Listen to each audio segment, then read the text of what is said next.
Bueno, de alguna forma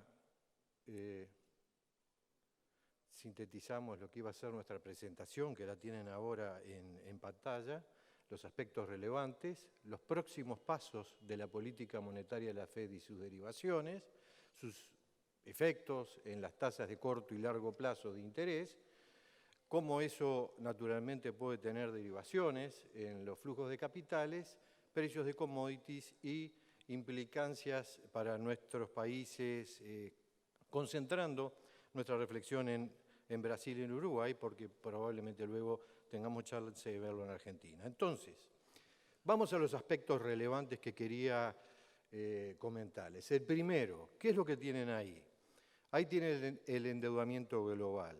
La economía mundial se sostiene en niveles crecientes de deuda y desde 2007, si ustedes suman las deudas del sector público, las deudas de los hogares, la deuda de las empresas y de las instituciones financieras, advertirán, como está allí señalado, que crecieron en 57 billones. Cuando hablemos de billones nos referimos a la versión nuestra, esto es millones de millones, y que hoy alcanza una cifra del orden de los 200 billones, que es aproximadamente 3 veces el Producto Bruto de la economía mundial. Deuda 3 veces el Producto de la economía mundial. En consecuencia, 2 brevísimos comentarios. El primero, y esto lo sabemos todos, niveles de deuda de ese porte hacen que la tasa de crecimiento potencial de nuestros países tienda a disminuir y, en segundo lugar, no menos importante, con tasas que hoy, en los niveles que están, se pueden absorber los costos de financiamiento,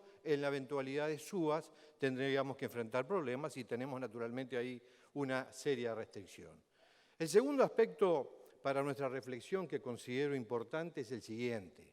Ahí tienen el dólar index. Básicamente, lo que quiero transmitirles es que estamos retornando a tiempos de mayor fortaleza del dólar. ¿Qué es el dólar index?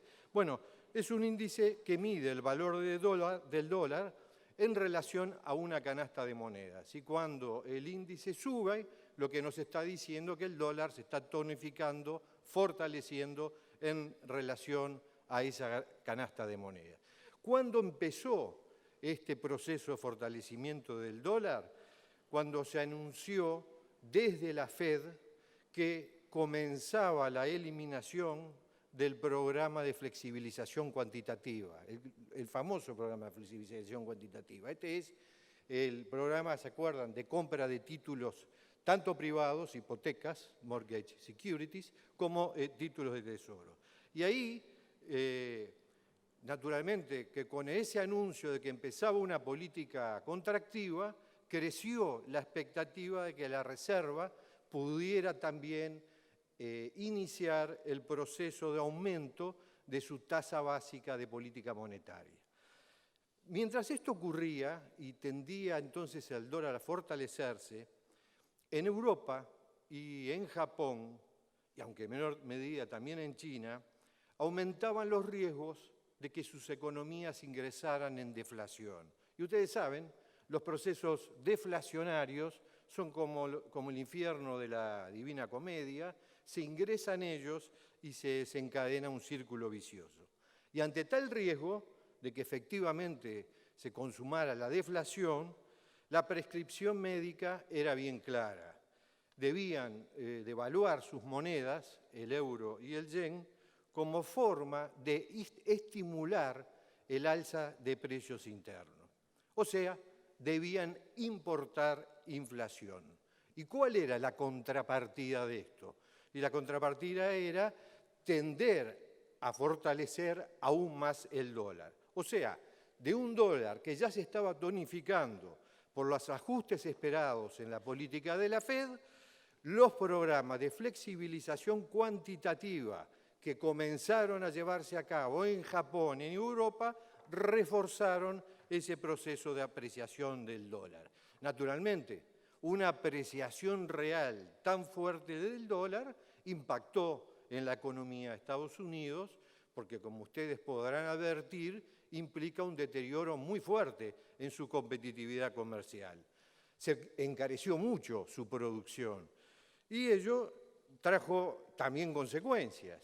La Fed, entonces, decidió posponer el esperado aumento de su tasa básica, la tasa de los fondos federales, que sigue ubicada desde diciembre del 2008 entre 0 y 0,25%. Y esta dilación tuvo un efecto automático que ustedes podrán advertir en el gráfico. El dólar ingresó en modo pausa, allá por el 17-18 de marzo, e inclusive se ha debilitado desde entonces con ligeras oscilaciones, como allí lo estamos o es posible advertir. La tercera característica clave que me importa señalar es el activismo de los bancos centrales. O sea, desde la irrupción de la crisis, en el 2008, se ha desplegado un verdadero arsenal de políticas monetarias como nunca se había visto. Tasas de interés muy bajas, prácticamente en cero, relajación crediticia, programas de flexibilización cuantitativa, reducción de encajes bancarios, intervenciones sobre el tipo de cambio, inclusive hasta hemos llegado a ver tasas nominales negativas, o sea, no se pagaban intereses nominalmente, sino que por el contrario se pedía. Se cobraba parking por tener el dinero depositado. Y en tal sentido, aquí las consecuencias de todo esto también fueron muy evidentes. Si se tiene la certeza de que en el corto plazo tasas próximas a cero se van a mantener, y ello así fue planteado sobre su permanencia en ese nivel por un buen tiempo, ¿qué es esperable que ocurra? Y lo que es esperable que ocurra es que la gente tienda a invertir en acciones, que realice colocaciones en las bolsas y que estas tuvieran un gran estímulo. Y es efectivamente lo que ocurrió. Las bolsas estuvieron y aún están hoy con un gran estímulo, están de fiesta, por decirlo de alguna forma, y ello ha acrecentado y acrecienta los temores de que estemos frente a una nueva burbuja. De hecho, si uno tenía la convicción de que las tasas iban a mantenerse muy bajas, es un poco aquello del juego, juguemos en el bosque mientras el lobo no está. Se puede arriesgar tranquilo en búsqueda de rendimiento, que el costo va a ser decididamente bajo. Y eso es lo que ocurrió en todos lados, inicialmente en Estados Unidos, y luego se extendió con distintas intensidades a Europa, también a Asia y a los emergentes, aunque con mucha menos fuerza, a excepción de China. En síntesis, la Fed, el Banco de Inglaterra, el Banco Central Europeo, el Banco de Japón, el Banco Popular de la República China han jugado y aún juegan un papel fundamental en la evolución de los mercados accionarios. Pero, además, ¿vamos bien? ¿Vamos claro? ¿Vamos muy rápido? Seguimos. Pero, además, esta evolución en las bolsas fue reforzada, ¿por qué? Por los bajos rendimientos que tienen y tenían los activos en renta fija. ¿Y por qué estos bajos rendimientos en los activos de renta fija? Y la explicación la debemos encontrar, una vez más, en los programas de flexibilización cuantitativa que se llevaron a cabo en Estados Unidos, en Gran Bretaña, y que aún se están procesando en Japón y en la Europa del euro. Esto es, si los bancos centrales aumentan la demanda de títulos, sus precios van a aumentar. Y naturalmente, al aumentar el precio, va a bajar su rendimiento y por consiguiente ahí se produce una burbuja también en activos de renta fija que han y son afectados por una volatilidad que es el cuarto y último aspecto relevante que me importa destacar en nuestra reflexión. Recapitulando, ¿qué es lo que vimos hasta ahora? Vimos que el mantenimiento de tasas muy bajas, reforzadas por los programas de flexibilización cuantitativa, produjeron importantes aumentos en el precio de las acciones, en los títulos de renta fija y podríamos agregarle también en los bienes raíces. También vimos al comienzo que la deuda ha aumentado mucho, tanto la deuda pública como la deuda privada, y que hubo en todos estos años un persistente incremento en las emisiones de estos títulos. Estos títulos, en una alta proporción, se mantienen en fondos abiertos de inversión. Ya no son los bancos los principales dealers, ese rol lo cumplen actualmente estas agencias administradoras de activos que hemos mencionado. Y un dato muy importante, en el último informe de estabilidad financiera global del Fondo Monetario Internacional, nos dice que los activos financieros gestionados por estas administradoras ascienden actualmente a unos 76 billones de dólares. Esto es un monto aproximadamente similar al Producto Bruto Interno de la economía mundial. Pero además de este monto realmente muy importante, como ustedes saben, todos estos fondos de inversión le dan al cliente la posibilidad de salidas en 24 horas. Y ello es bastante claro, hace que aumente el riesgo ante un comportamiento de rebaño. Y esto no preciso describirlo, acarrea naturalmente problemas. Lo mismo que se plantean cuando se agolpa al público ante cualquier salida de emergencia. Es decir, un temor produce estampida y en esa estampida la volatilidad va a ser creciente. Y es que, como está en la naturaleza de las cosas, los mercados financieros reaccionan mucho más rápido que los otros mercados ante cualquier suceso que pueda modificar la tasa de rendimiento. Vamos a ver brevemente algunos ejemplos. Cuando los jerarcas de la Fed comunicaron que pronto comenzaría a desmontarse el programa de flexibilización cuantitativa, el rendimiento de los títulos de tesoro americanos a 10 años, que de aquí en más cariñosamente le llamaremos T10, a estas notas de tesoro a 10 años, el rendimiento de esos títulos se disparó. Los precios de las acciones cayeron y nuestros mercados regionales se convulsionaron. Y esta es, naturalmente, la volatilidad en acción. Aquí les presento un índice que refleja un poco lo que venimos diciendo. Este es un índice de volatilidad que se refiere a los movimientos en los mercados bursátiles.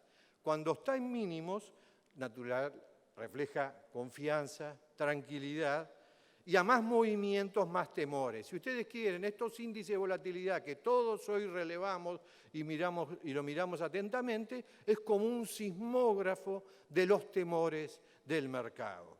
Otro ejemplo. Hace algunas semanas se confirmó el mejor momento económico que atraviesa Europa. Y algo tan o más importante, la tranquilidad de que Europa se estaba alejando del riesgo de deflación. Entonces ha quedado atrás aquel fantasma al que hacíamos referencia hoy. ¿Y qué ocurrió en los mercados? Lo que ocurrió es que entonces se volcaron con decisión a la bolsa, a invertir en renta variable y se desprendieron de sus títulos de tenencia de renta fija. Por consiguiente, cayó su precio y aumentó el rendimiento. El título de referencia en Europa de renta fija es este, el bono alemán a 10 años. Fíjense, en casi una semana su rendimiento se duplicó. Y este es el referente, el patrón medida de todos los otros indicadores de renta fija de la región. Así podríamos seguir mencionando otros ejemplos que van a tener, digamos, en cascada, variaciones, fluctuaciones en virtud de esta volatilidad y que terminan impactando también en las paridades de las monedas. O sea, a la menor señal de cambio se accionan preventivamente los mecanismos de protección de portafolios. Y ello amplifica la volatilidad en nuestros mercados y, como decíamos también, en la evolución de nuestras paridades cambiarias. Podemos mirarlo también el problema así. Cuando hay temor, cuando el sismógrafo se empieza a mover muy fuerte, los inversores se protegen en el búnker. ¿Cuál es el búnker? los títulos de tesoro de Estados Unidos a 10 años, o el Bund a 10 años, esto es, los títulos con menor riesgo. Y cuando vuelve la calma, salen del búnker, esto es, suelen salir a vender un poco estas tenencias, saliendo del búnker, vuelven a casa y empiezan a demandar otro tipo de papeles, entre los cuales están naturalmente papeles de los países emergentes. Bien, es en este contexto y con estos aspectos básicos que he señalado en primer lugar que debemos evaluar el proceso de normalización de la política monetaria de la Fed. Proceso que va a insumir mucho tiempo y que tuvo ya su primer capítulo, el bombeo monetario asociado a la flexibilización cuantitativa, terminó el año pasado, en octubre, con estas consecuencias. Cuando la política comenzó, los pasivos monetarios eran 900.000 millones. Hoy son más o menos 4.5 billones de dólares. O sea, hubo una gran expansión en los pasivos monetarios y desde el 2009 la Fed adquirió 1.7 billones de títulos de hipoteca, de mortgage securities, y otro tanto más o menos de títulos de tesoro. No, esto es importante tenerlo claro, no es que se esté imprimiendo dinero y que esos dólares estén en circulación, porque una porción muy importante de ese dinero creado está descansando, depositado como reserva voluntaria de los bancos en la Fed. Y la Fed remunera por esos depósitos. Pero claro, en algún momento la Fed va a tener que volcar al mercado esos títulos, ese 1.7 billones de títulos de tesoro, y ello, cuando eventualmente se produzca esa circunstancia, va a reforzar el proceso al alza esperado de las tasas de interés. Pero la verdad, nadie sabe cuándo se va a producir, va a demorar mucho tiempo, probablemente estemos hablando de años y hasta de décadas siguientes, y no puedo aventurar mucho más porque acá tenemos un gran vacío intelectual. Lo cierto es que no hay hoja de ruta, no hay antecedentes de operaciones de venta de activos por parte de la Fed y existen temores de los efectos que pudiera tener en los mercados. Nuevamente, la reducción, la contracción de estos pasivos monetarios, tenemos que esperar plazos de muchos años. Lo que sí se aguarda de corto plazo es que comience la suba, el proceso de aumento en la tasa de corto plazo de los fondos federales, que como sabemos sigue ubicada muy próxima a cero. ¿Y qué es previsible que ocurra? El Comité Federal de Mercado Abierto, que integra el sistema de la Reserva Federal, trimestralmente realiza una encuesta entre sus miembros en relación a las expectativas respecto a la evolución de algunas variables relevantes. Todos seguimos cada 3 meses las declaraciones y proyecciones de este comité que pasó a ser en estos momentos un deporte mundial de primerísimo nivel. Esta es la última encuesta correspondiente a este mes, junio, el trimestre que cerró en junio del año en curso. Ahí tienen las tasas esperadas a fin de cada uno de los años, esta es la mediana de la expectativa de la encuesta realizada a sus miembros, y abajo dice PCE, que es un índice de precios, el core es estructural, es decir, sin aquellos componentes de mayor oscilación, como pueden ser combustibles, alimentos, y además es un índice que a diferencia de nuestro IPC, este tiene canasta variable. Los índices como nuestro IPC, ustedes saben, se relevan precios sobre una canasta fija de bienes. ¿Por qué lo destaco esto? Porque este es el índice que sigue la Fed. ¿Y qué conclusión podemos extraer? Bueno, la primera es que con esas tasas de precios, en términos reales, las tasas son negativas en el 2015, en el 2016 y recién serían positivas en el 2017. Todo esto se da en el contexto de una gran discusión entre analistas y en el campo académico en Estados Unidos, de cuál debería ser la tasa real de equilibrio en estos tiempos.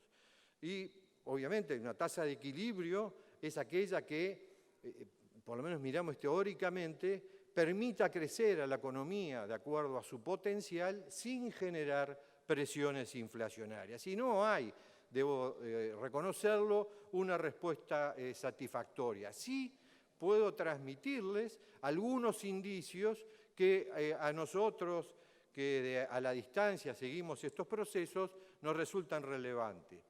Cuando la tasa real de interés en Estados Unidos llegó al 3%, fue cuando se rompió la palanca y comenzó la crisis en el 2007, que luego, digamos, derivó en los episodios conocidos del 2008.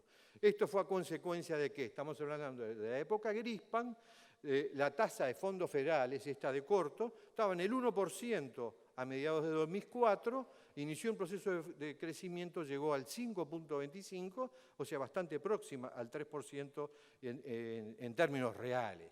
Y es cierto que históricamente hubieron tasas reales de ese nivel en algunos periodos. Ahora, tasas reales del 3% que pudieron ser apropiadas, por ejemplo, en la década de los 80, la pregunta que uno debe hacerse es, pero hoy, con los niveles de crédito y fundamentalmente con el crecimiento de la deuda que ha experimentado la economía global y también la de Estados Unidos, como vamos a ver, daría la impresión que es un poco mucho. Y es así, digamos. Hay sobradas razones para pensar en una tasa real de equilibrio más baja.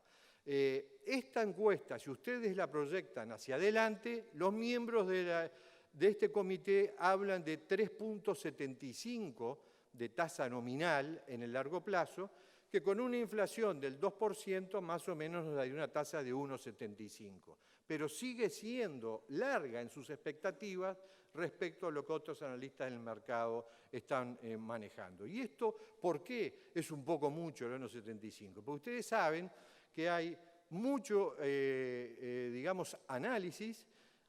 Larry Summers, digamos, que fue secretario del Tesoro y es un académico de fuste, el propio Greenspan, entre otros, que dicen que la economía se encuentra, que ha ingresado en una etapa de estancamiento secular.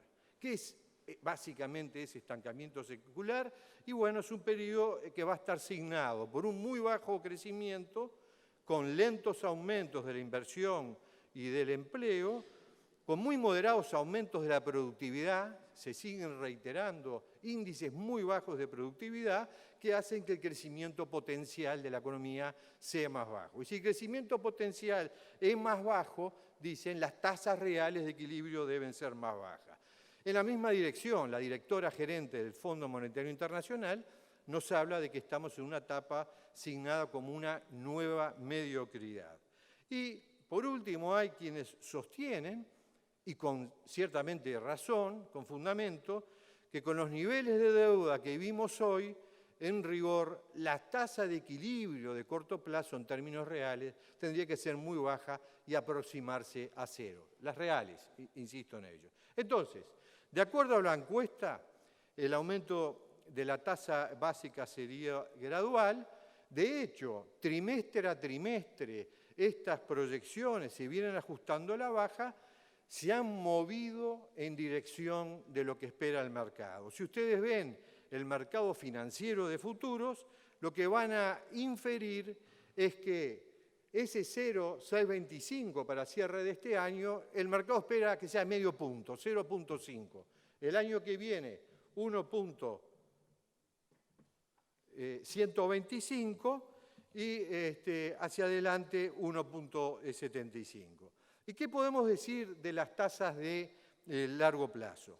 De las tasas de largo plazo vamos a comentar lo siguiente. Hay una suerte de regla que se la debemos a un premio Nobel, el único premio Nobel francés, Maurice Allais, que dice lo siguiente, que una tasa de interés de largo plazo, en términos nominales, tiende a converger con la tasa de crecimiento nominal del producto. Esto es lo que podemos mostrar en relación a los títulos de tesoro a 10 años con la evolución de la tasa nominal de producto a 10 años. Y como ustedes advierten, efectivamente ajusta. ¿Y cómo uno espera que se afiance el crecimiento? Debe aumentar la tasa de interés de los títulos de tesoro. Está en la base de sus fundamentos. Y la tasa de los títulos a 10 años es la madre de todas las tasas. No solo es determinante en el mercado de Estados Unidos, sino que lo es en todos lados. Con mercados globalizados, si los títulos de largo plazo tienen una tasa que sube en Estados Unidos, también deberá hacerlo en Gran Bretaña, a menos de que haya expectativas de que la libra va a ser revaluada. ¿Y qué expectativa hay de crecimiento de la economía de Estados Unidos, que es naturalmente para inferir el futuro de las tasas un elemento clave? Lo tienen acá. Estas son las proyecciones no solo del Comité de la FED, sino también de la Administración Central y de la Oficina de Presupuesto del Congreso. Que sobre el gasto, yo querría comentarles brevemente lo siguiente, en la proyección de la Oficina de Presupuesto de la FED.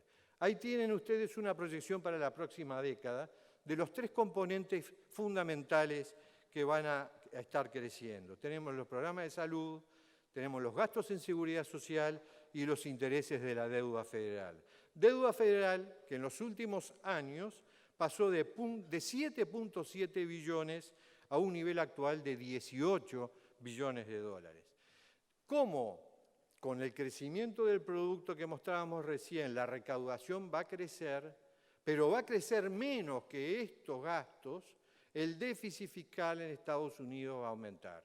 Hoy es del 2.6 del producto, al cierre de la próxima década, en el 2025, va a ascender a 4 puntos en relación del producto. Por tanto, la deuda va a crecer, la deuda federal, y esto es lo que, si este me lo permite, quería que ustedes vieran. Esta es la proyección de la deuda bruta. Adviertan abajo más o menos las tasas esperadas de financiamiento de la Reserva Federal. Y esto es muy relevante, porque con una deuda creciente, tasas más altas serían un gran lío para el Tesoro de Estados Unidos.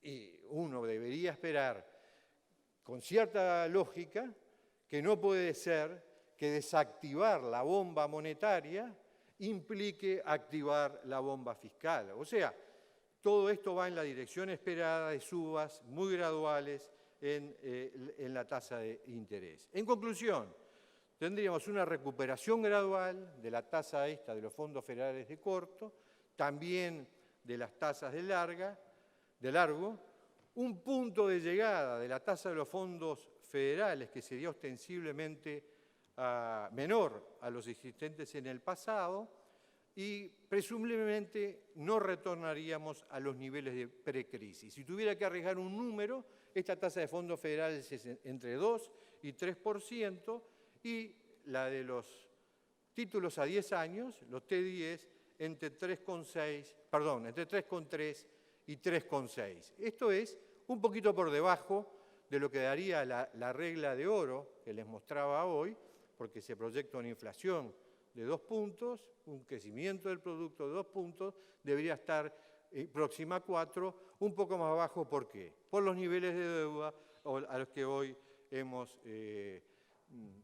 señalado en nuestro primer cuadro.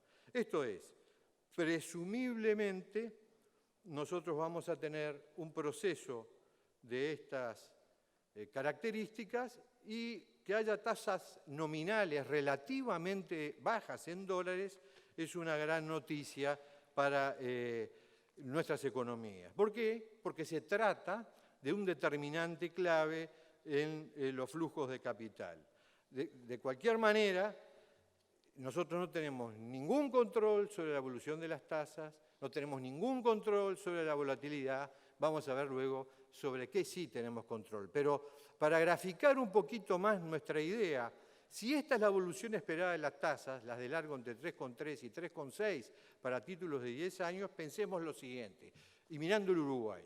El costo hoy promedio de fondeo de nuestra deuda en dólares, de lo que nos cuesta nuestra deuda en dólares, estará entre 5.2 y 5.3%. Si nosotros vamos hacia una tendencia de crecimiento de los títulos a 10 años a 3.6, o aún pensando en títulos a más plazo con un poquito más de tasa, lo básico va a ser tratar de mantener nuestra prima de riesgo, que hoy está en 186 puntos básicos.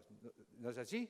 Esto es, si nosotros pudiéramos pelear el mantenimiento en los 200, aún creciendo las tasas, no estaríamos muy lejos, digamos, de los niveles de fondeo que tenemos en la actualidad. Y creo que ahí sí tenemos finalmente control sobre nuestras posibilidades.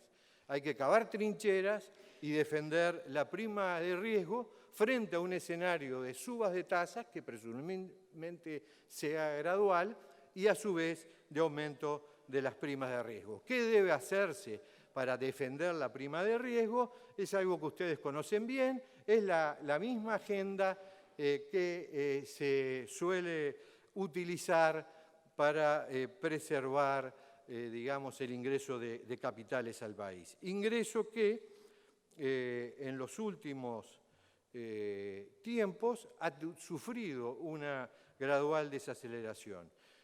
Teníamos previsto hablar de paridades cambiarias, de commodities, pero sé que hay un tema de hora. Yo entonces, de horario. En ese caso, me gustaría destinar algún minuto sobre las derivaciones de estos procesos en Brasil y en Uruguay. Pero antes de ello, quiero que vean esto. Esto es un informe del Fondo Monetario que nos está diciendo lo siguiente: hay una relación entre la inversión extranjera directa y el precio de las commodities.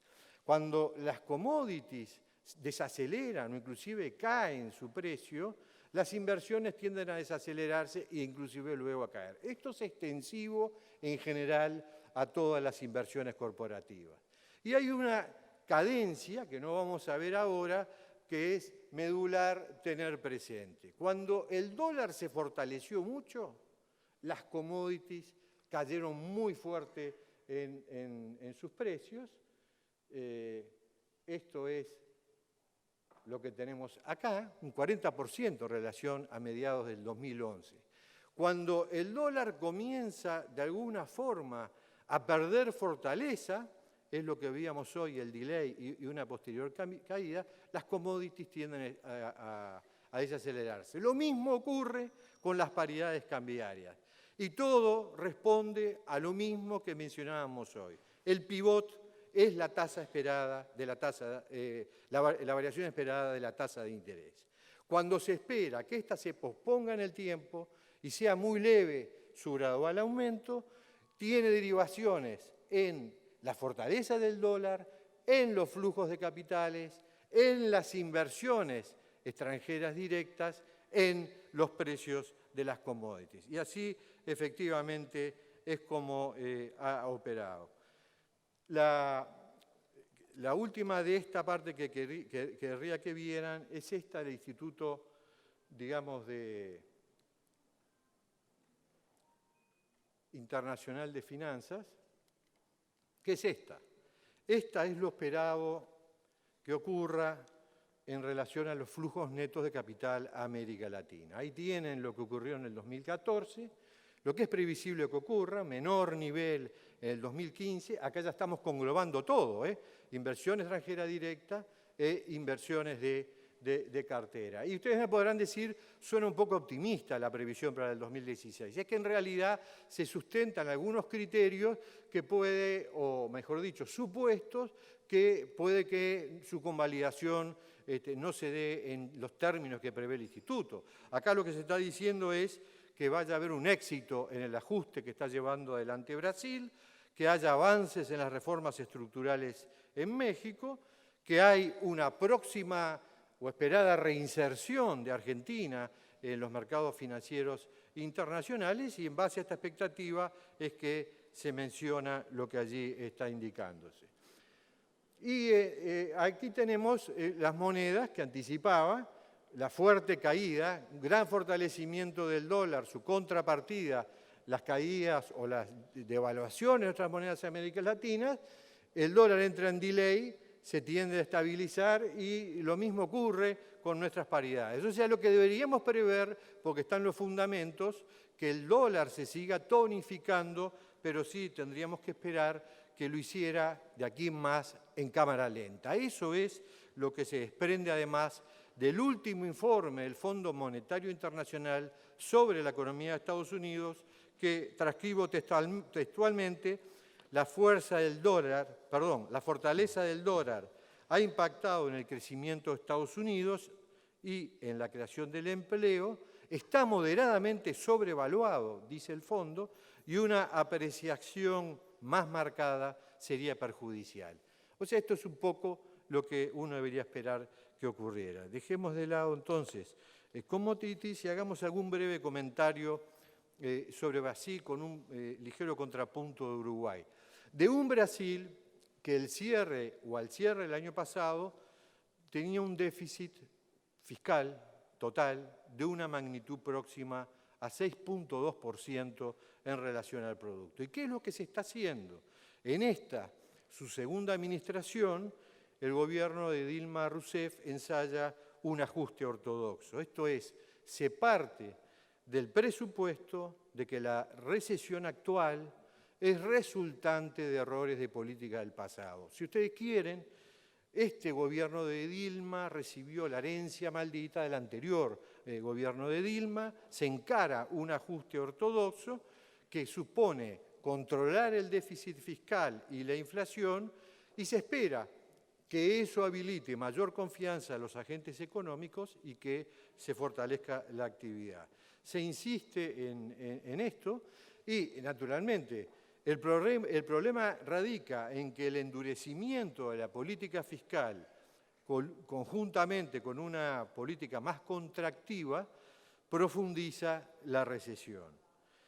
Y esto es lo que está efectivamente ocurriendo. El Banco Central tiene una meta de inflación para el año que viene de 4.5%, aumenta fuertemente la tasa de interés de referencia, hoy está en 13,75, ya se descuenta un próximo aumento que la lleva a 14,25, de acuerdo a la mediana de la encuesta de los analistas, y hay quien presume que pueda subir un poco más. Y esto hace que hoy Brasil tenga una de las tasas reales de interés más altas del mundo y que eso esté planteando una seria restricción a la hora de poder seguir creciendo.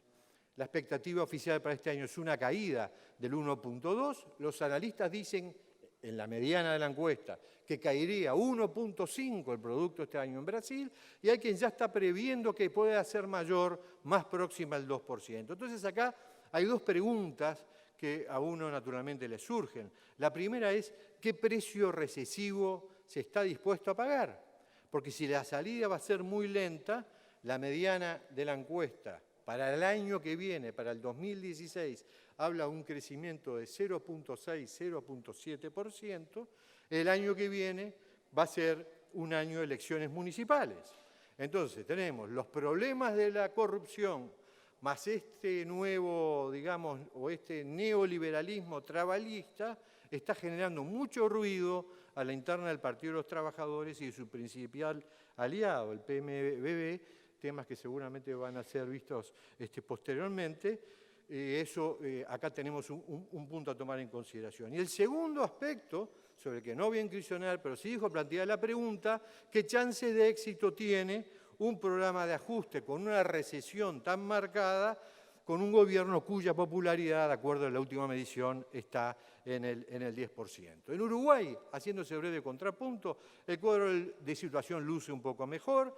Hay ciertamente diferencias, aunque creo que también enfrentamos problemas de similar naturaleza. Para empezar, no estamos en recesión, se desacelera el crecimiento y es presumible que siga ocurriendo, pero no hay en el horizonte de las encuestas de los analistas relevadas por el Banco Central nada que se parezca a una recesión y para el año 2016 y 2017 sí desaceleración.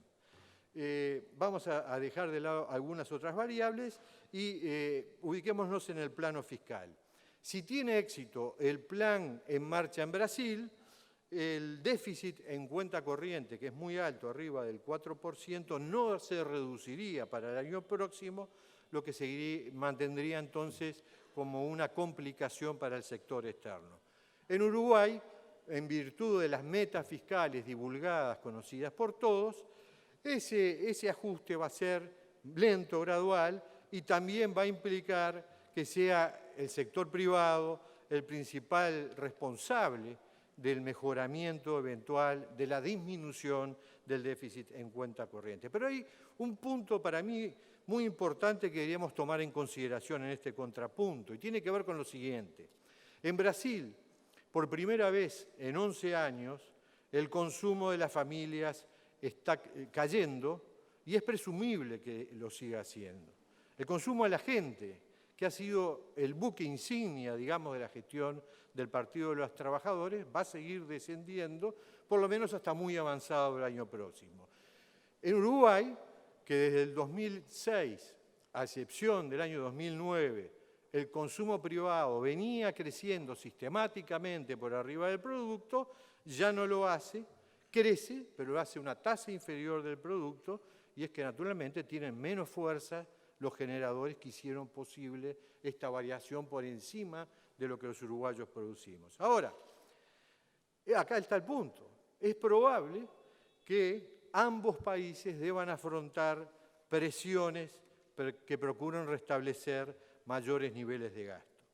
Y sería conveniente recordar que las promesas de ayer son los impuestos de hoy y que se ha llegado a un nivel de presión fiscal que no soporta una mayor presión.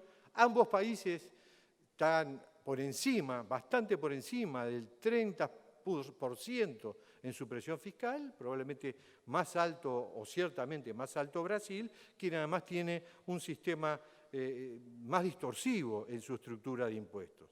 Pero más allá de esto, se ha llegado claramente a un nivel donde no sería posible aumentar más tributo y pensar en sobrecargar actividades productivas. Porque, en verdad, donde ya nos encontramos, mayores tasas no redistribuyen ni ingresos ni riquezas, probablemente lo que redistribuyan sean contribuyentes que optan por invertir en otro lado. Y hoy, en base a todos los indicadores que percibimos, la principal preocupación debería centrarse en cómo acceder a mayores niveles de productividad esencial para poder crecer a mayores tasas. Y esto, que es esencialmente el punto central, en mi opinión, implicaría correr la frontera de posibilidades de nuestras economías, que creo que están al límite. Estamos hablando, finalmente, de reformas microeconómicas sobre las cuales se han hecho anuncios en Brasil recientemente. El PT ha sido muy poco afecto a reformas microeconómicas. Nosotros los uruguayos hemos avanzado muy poco al respecto.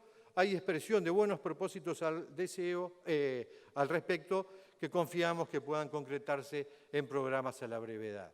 Yo, creo que así como nos costó, pero hemos podido finalmente los uruguayos ponernos de acuerdo en aspectos relevantes de la política económica, podamos superar, como da la impresión que está ocurriendo, desavenencias ideológicas que no permitieron avanzar en la participación pública y privada, en las concesiones, y que creo que da toda la impresión que sobre el tema tenemos en los últimos tiempos un notorio avance. Ciertamente, este corrimiento a la frontera de posibilidades no solo va a depender de la actualización de nuestra infraestructura, ustedes lo saben, se requiere de mejores accesos a los mercados mundiales. No tengo nada para decir sobre el particular que ustedes ya no conozcan en virtud de la reflexión que mantenemos los uruguayos desde hace años. Y también todos sabemos que tenemos también una restricción en el tema de educación sobre el que tampoco voy a incursionar. Bueno, y termino. Hemos tratado, recorriendo, todas las variables que pueden incidir en un futuro próximo en términos de lo que son las tasas de interés esperadas, los precios de las commodities, los flujos de capital, y la conclusión es que no hay, si bien se esperan complicaciones, ninguna previsión de enfrentar algo muy dramático de afuera que suponga un corte abrupto de los flujos de capital. Todo descansa y depende en buena proporción de lo que nosotros hagamos. Es un poco el corolario de nuestro mensaje.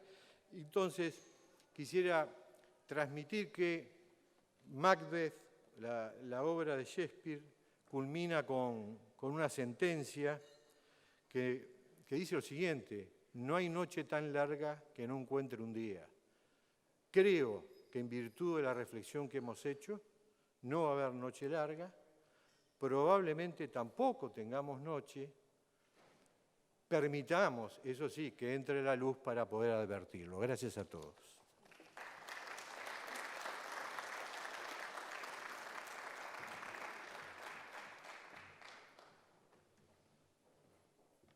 Gracias, Luis.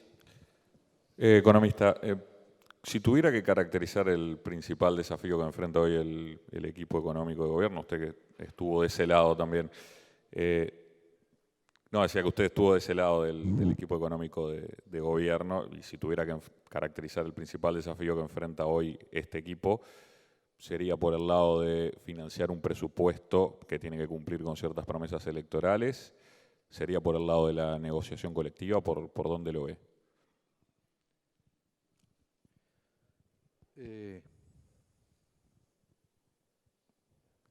Pensé que iba a descansar un poquito. Evidentemente creo que son dos aspectos del mismo problema, digamos, o de la misma cuestión de fondo. Esto es, yo creo que ciertamente, si entendemos que el desafío debe ser la productividad, como centrábamos al final de nuestra reflexión, estamos un poquito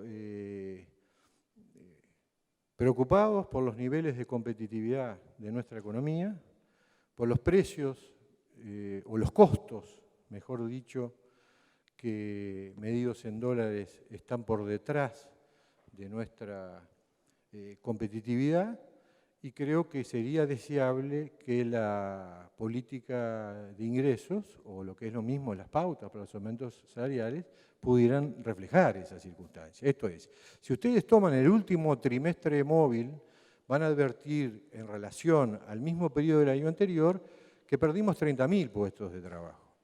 Bueno, yo creo que hay que transmitir señales al sector privado y también al sector público. Al sector público, diciendo que en esta instancia presupuestal no hay chance para el mejoramiento real, que ya tener asegurado el puesto es ciertamente un estímulo y un privilegio en relación al sector privado. Y al sector privado, si la idea es mantener la indexación que está en la base, digamos, de las cuestiones que hoy están en la prensa, significa que si este año cerramos en un 8.1, como dice la mediana de la encuesta de inflación, bueno, el año que viene vamos a estar en 8% de inflación, 7.9, que es también lo que dice la encuesta de la inflación.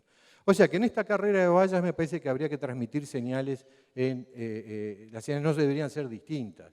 Hacia el sector público el presupuesto es un escollo que debería salvarse de esa forma, y me parece que persistir, digamos, en algo de otro tenor para el sector privado es finalmente comprar todos los boletos para que el ajuste se siga produciendo por cantidades, o sea, cayendo más el impuesto. Son dos facetas de un mismo tema. Tal vez, si efectivamente, como decía, tiene sentido superar esa restricción de estar permanentemente pensando en mantener niveles de gasto que ya no se pueden tolerar porque estamos en la frontera de nuestras posibilidades, e hiciéramos un esfuerzo en dirección de mejorar nuestra productividad, de presentar programas para que la inversión extranjera directa tuviera efectivamente chances de hacerlo, sería ir en una dirección que aseguraría o permitiría mejores variaciones de salarios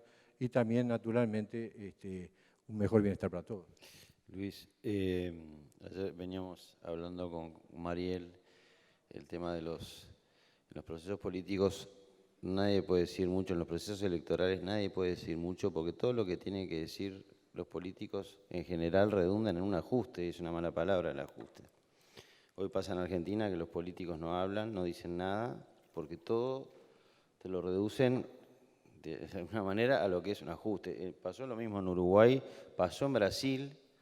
Ahora, después que asumen, los presidentes tienen que hacerlo el ajuste.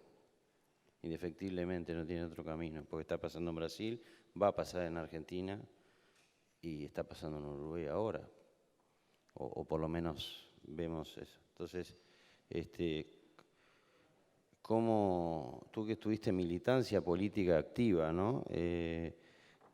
¿Cómo ves ese problema del sinceramiento de la política respecto y no tener que encontrarnos con ese déficit de ANCAP que muy pocos lo sabían, y de UTE, y lo mismo está pasando en Argentina? ¿Cómo se hace para sincerar, para lograr un mayor sinceramiento de los políticos? Tú que tuviste experiencia, una gran militancia política. Bueno, digamos, es cierto, yo fui un gran entusiasta y sigo siendo un gran entusiasta, y creo que hay un estilo uruguayo de hacer las cosas y advierto problemas. Respecto a tu pregunta, yo pongo una primera reflexión que anoche, viendo la revista empresarial de ACDE, me sorprendió, no porque no lo supiera, sino por el número. Frente a lo que espera, digamos, ¿cuál es el estado de opinión pública respecto a los empresarios? Bueno, el 40%, nada más que el 40% de los uruguayos, cree que los empresarios generan riqueza y bienestar para todos. Bueno, si la gente cree que las cosas están sobre esas bases, tenemos ahí una restricción de opinión importante, que es de la que se deriva todo esto. Los empresarios buscan su provecho propio, tenemos que mejorar los ingresos y no se toman en consideración el cúmulo de cosas que estuvimos viendo, que sin ser de un signo trágico son finalmente complicaciones. Ahora, evidentemente, la política, en esencia, la discusión política, uno puede decir, sobre todo en tiempos electorales, que se trata de una contienda de venta de sueños. Nadie va a salir a hablar de ajustes. Esto es bastante claro. También, digamos, no quiero incursionar en áreas que va a ser motivo de la reflexión de Mariel. Uno sabe que hay restricciones, todo el mundo sabe, pero no quiere advertir mucho, pero sí quiere ganar posición frente a ellas. Digamos, en la campaña electoral se hicieron promesas que algunas, sobre todo por el partido que está en el gobierno, va a ir cumpliendo globalmente, y otras que va a tener que diferir en el tiempo. Porque si tiene sentido lo que yo hoy les traté de mostrar, y les dije, es básico cavar trinchera en defensa de la prima de riesgo, que ya de por sí, por lo que pasa en la región, va a subir un poco, digamos, y eso es finalmente el costo de financiamiento, es un punto medular. Bueno, no podemos tener malas notas en el boletín de calificaciones. No es muy presentable que nuestro déficit estructural, o sea, ajustado por el ciclo, esté en el 4% del producto. No es una buena calificación tener un déficit en cuenta corriente que a fin del año pasado fue del 4.6% del producto. Entonces uno puede explicar, no, pero hubo inversión, pero se va a corregir lenta y gradualmente. Pero es que si la proyección es 2.5% al cierre de este periodo de gobierno, esa reducción va a ser muy lenta y por consiguiente va a haber una presión para que la contracción en la cuenta del sector externo no sea muy razonable. Y quien finalmente no importa tanto lo que uno piense, sino cómo nos ven de afuera los que creen que es conveniente o no invertir en el país. Esas calificaciones hay que mejorarlas, hay que hacerlas. Cuando los ajustes se tienen que llegar a cabo, no hay forma de evadirlos, porque la gente a veces tiene esa percepción de que la opción es ajustar o no ajustar. Eso es una macana. Los ajustes se imponen por la lógica de los hechos. O se hacen de forma ordenada, anticipándose, o se hacen de forma desordenada y son devaluaciones bruscas, caídas virulentas de los salarios, tasas de desempleo y vuelve la calma a nivel de equilibrio. O sea, viene el tsunami, sí, después todos van a volver a la playa reconstruyendo lo que haya que reconstruir. Ese es el punto, Roberto.